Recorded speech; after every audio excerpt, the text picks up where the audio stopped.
Di episode kemarin kita sudah tahu kalau Ruth sedang menganalisa lingkaran sihir. Kalau kalian penasaran dengan kelanjutan ceritanya, jadi tanpa berlama-lama kita langsung saja ke ceritanya. Kita dilihatkan dengan Ruth yang sedang berjalan menuju ke tempat Master of Hyon. Di sana Ruth bergumam, meskipun aku melihatnya dengan seksama, itu tidak akan membuatku menemukan jawaban. Setelah itu tiba-tiba kertas itu lepas dari genggaman Ruth.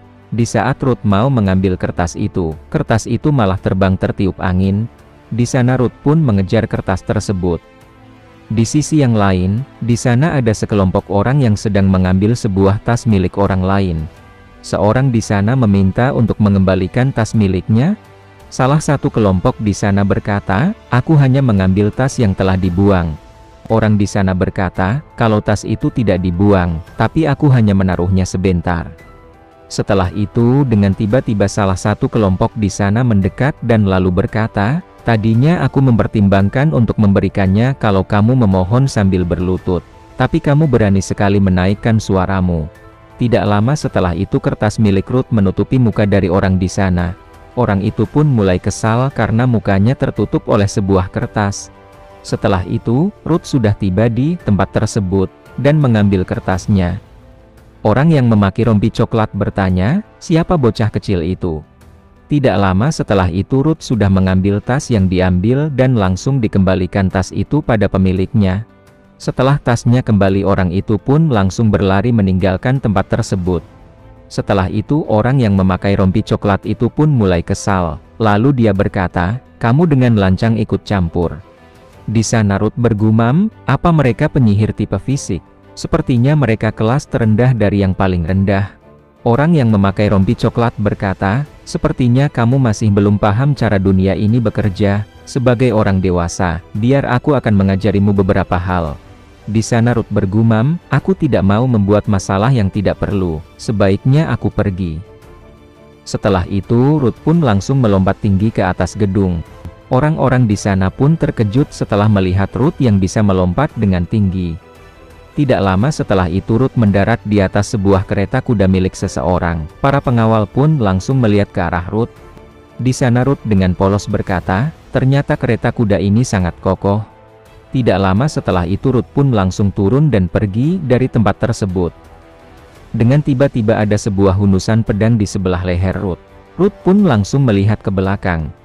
Prajurit di sana yang bernama Lispen berkata, "Apa kamu tahu kereta kuda siapa yang kamu naiki tadi?" Setelah itu Ruth pun meminta maaf karena tiba-tiba menaiki kereta kudanya. Dirinya tidak tahu bahwa ada orang penting yang menaiki kereta kuda tersebut. Situasinya tidak bisa dihindari. Seharusnya aku tidak membiarkan itu terjadi. Setelah itu Ruth meminta maaf kembali karena telah menyebabkan keributan besar. "Mulai sekarang aku akan lebih berhati-hati ke depannya." Di sana Lispen pun memaafkan Ruth.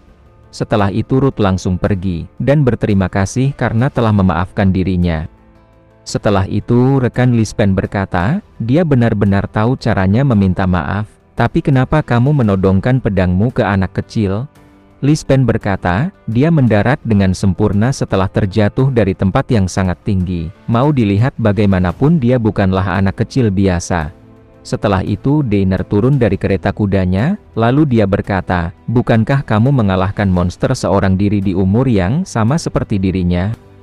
Kelihatannya anak itu juga memiliki bakat yang hebat dan masa depan yang menjanjikan. "Kenapa tidak kamu latih saja dia sebagai muridmu?" Rekan Lispen berkata, "Bagaimana menurut Anda, kalau kita segera merekrutnya?" Di sana Lispen bertanya pada Deiner, "Apa Anda terluka akibat guncangan tadi?" Deiner berkata, "Tidak apa-apa, dan tujuan kita sudah dekat. Cuacanya kebetulan sangat bagus, jadi aku ingin berjalan saja." Di sana Lispen pun menyetujuinya.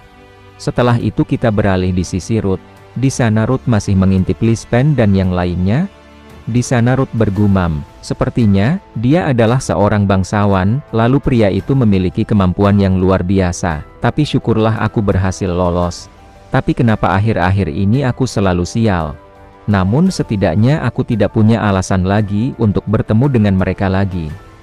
Tidak lama setelah itu kita pun dilihatkan dengan Ruth yang bertemu kembali dengan bangsawan Deiner.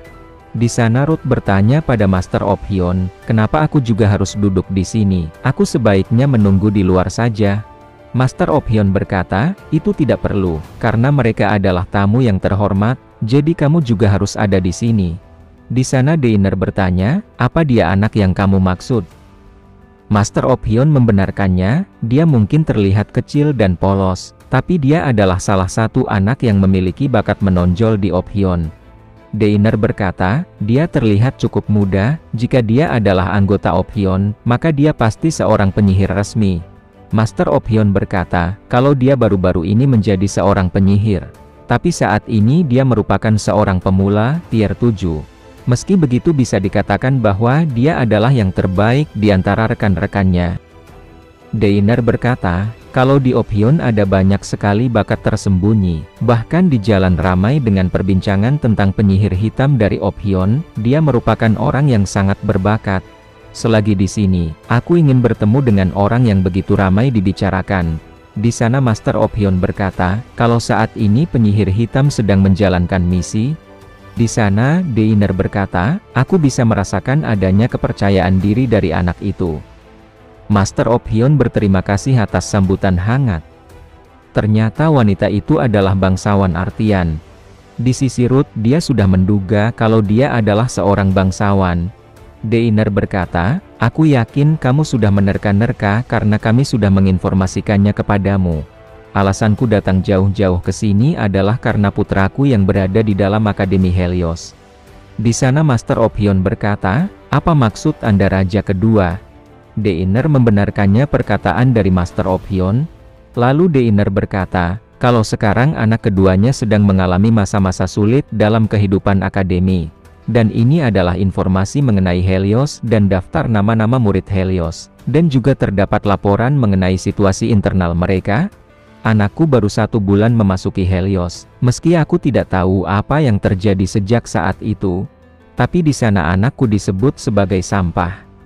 Master of Hyun bertanya, siapa yang berani membuat Raja Kedua Artian dengan sebutan semacam itu?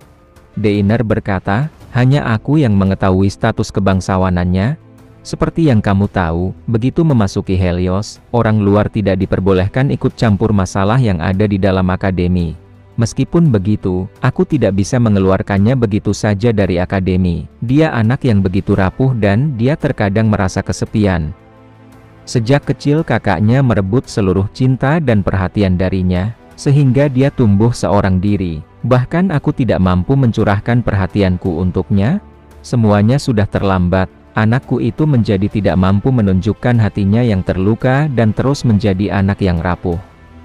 Aku ingin memastikan bahwa dia tidak akan terluka lagi. Terlebih lagi, tidak dapat diterima jika salah satu anggota keluarga kami menerima perlakuan seperti itu. Aku tidak bisa membiarkannya begitu saja. Permintaanku sederhana, bantulah anakku menjalani kehidupan akademi yang damai di tempat. Dia terluka karena disebut sebagai sampah. Setelah memberitahu semuanya, Daener pun pergi dari tempat of Hyun. Setelah itu Ruth berkata pada Master of Hyun, sekarang mohon penjelasannya ini. Master of Hyun berkata, semuanya kan sudah jelas, seperti yang kamu dengar, bangsawan telah membuat permintaan, dan kamulah yang akan melakukannya. Di sana Ruth berkata, tunggu, ini tidak masuk akal. Di sana Master of Hyun berkata, meski itu adalah akademi terbaik, tapi murid-murid di sana masih merupakan pelatihan yang belum bangkit.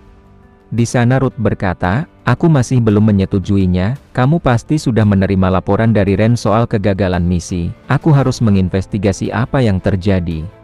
Di sana Master of Hyun berkata, kalau jangan pedulikan apa yang terjadi pada hari itu, biar aku yang mengurusnya, dan fokus saja pada misi. Setelah itu Ruth pun melihat penerimaan pendaftaran miliknya di Akademi Helios. Setelah Ruth melihat penerimaan pendaftaran Helios, Ruth langsung mengembalikan pendaftaran itu ke Master of Hyun. Setelah itu Ruth berkata, hubungan kita berakhir di sini. Mulai saat ini aku akan memutus afiliasiku dengan of Hyun. Di sana Master of Hyun langsung menghentikan Ruth yang mau pergi. Di sana Ruth berkata, kamu membuat keputusan tanpa memberitahuku terlebih dahulu.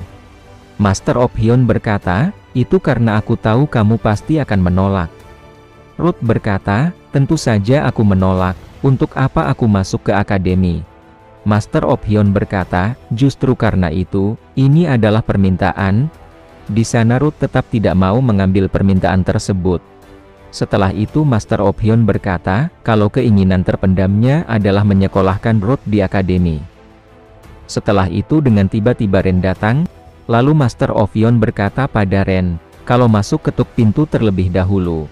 Di sana Ren berkata, kalau Master of Hyon lah yang tidak mendengarnya, karena Ren sudah mengetuk pintu tadi. Setelah itu Ren menyuruh Master of Hyon dan Ruth untuk duduk. Di sana Ren berkata pada Ruth, tidak perlu menganggap serius hal ini, anggap saja ini sebagai liburan. Murid-murid di sana mungkin akan terlihat seperti anak kecil di matamu, dan permintaan itu tidak sesulit yang kamu duga. Jadi ambil kesempatan ini untuk liburan, rasakan kehidupan akademi dan cari teman seumuranmu. Di sana Ruth berkata, kalau dirinya tidak butuh teman. Di sana Master of Hyon berkata, kalau kamu sungguh tidak ingin melakukannya, apa yang bisa kami lakukan?